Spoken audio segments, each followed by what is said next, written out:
ప్రతి స్నేహితుడికి ఈ ప్రేమాభిమానాలకు, ఈ ఆప్యాయతలకు,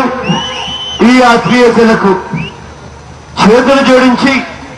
శిరస్సు వంచి పేరు పేరు నా హృదయపూర్వకంగా కృతజ్ఞత జరుపుకుంటున్నా.